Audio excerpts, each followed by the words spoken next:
الحمد لله لا مانع لما أعطاه ولا راد لما قضاه ولا معبود بحق سواه، وأشهد أن لا إله إلا الله وحده لا شريك له، وأشهد أن سيدنا ونبينا محمدًا عبده ورسوله صلى الله وسلم وبارك عليه وعلى آله وأصحابه ومن والاه. أما بعد، فيا معاشر المؤمنين، إذا كان المؤمن يتحرى الأعمال التي يرجو بها ثواب العتق من النار، فإن عليه الحذر مما يترتب عليه الوعيد بدخولها.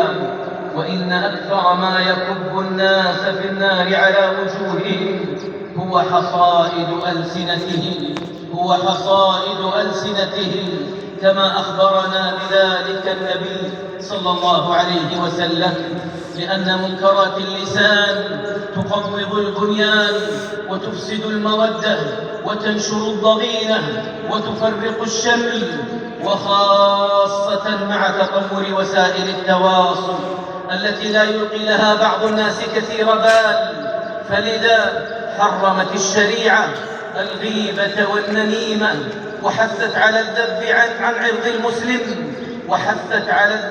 عرض المسلم وجعلته سببا للعتق من جهنم. ففي مسند الإمام أحمد قال النبي صلى الله عليه وسلم: من ذب عن عرض أخيه بالغيب كان حقا على الله أن يعتقه من النار.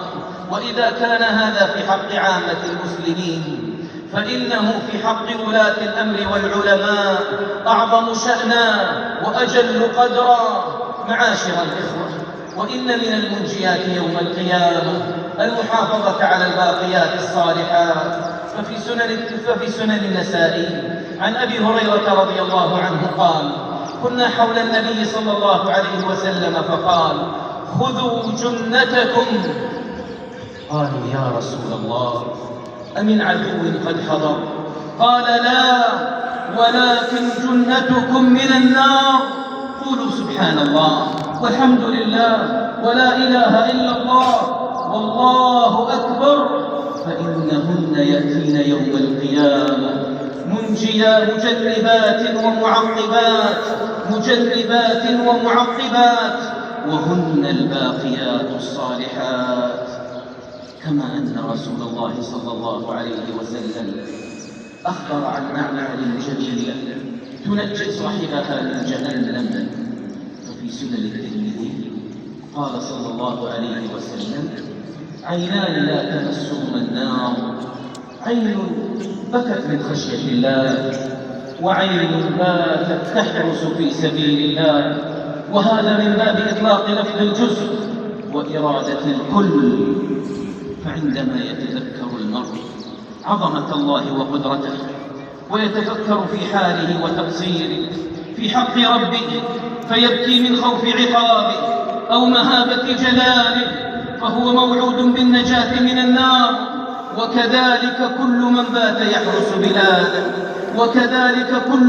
يحرس بلاده كان ذلك سببا في نجاته وفوزه يوم القيامة. وإذا كان هذا عاما في بلاد المسلمين، فكيف ببلاد الحرمين، بل حارسة وخادمة الحرمين المملكة العربية السعودية، حفظها الله من كل مكروه. ثم اعلموا معاشر المؤمنين أن الله أمركم بأمر كريم بدأ فيه بنفسه، فقال: إن الله وملائكته يصلون على النبي يا أيها الذين آمنوا صلوا عليه وسلموا تسليما. اللهم صل على محمد وعلى أزواجه وذريته كما صليت على آل إبراهيم، وبارك على محمد وعلى أزواجه وذريته كما باركت على آل إبراهيم إنك حميد مجيد. وارض اللهم عن الخلفاء الراشدين أبي بكر وعمر وعثمان وعلي، وعن سائر الصحابة والتابعين ومن تبعهم بإحسان إلى يوم الدين، وعنا معهم بعفوك وكرمك وجودك ومنتك يا أرحم الراحمين. اللهم أعز الإسلام والمسلمين، اللهم أعز الإسلام والمسلمين، اللهم أعز الإسلام والمسلمين، واجعل هذا البلد آمنا مطمئنا رخاء سخاء وسائر بلاد المسلمين. اللهم آمنا في أوطاننا وأيد بالحق إمامنا وولي أمرنا.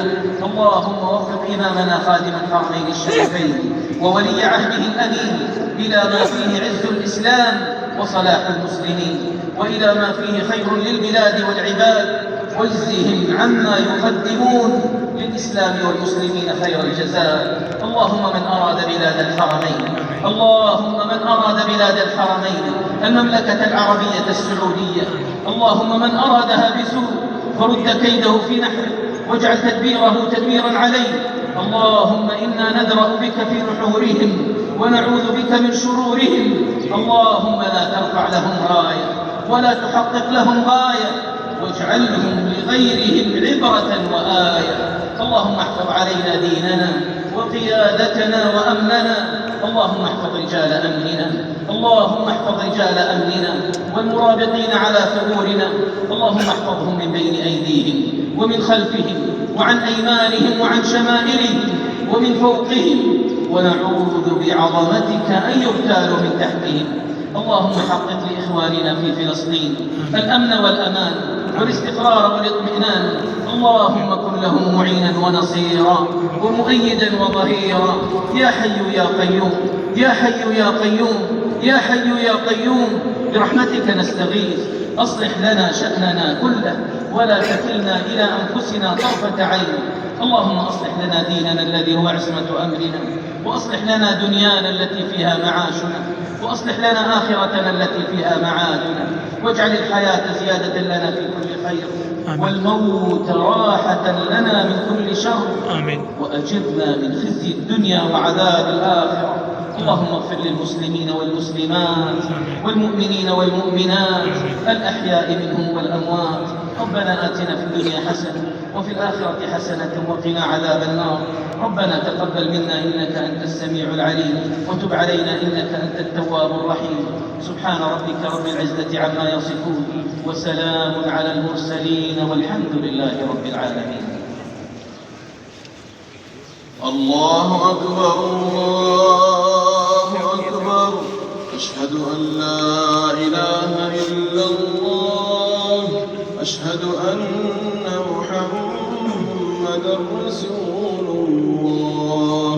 حي على الصلاة، حي على الفلاح، قد قام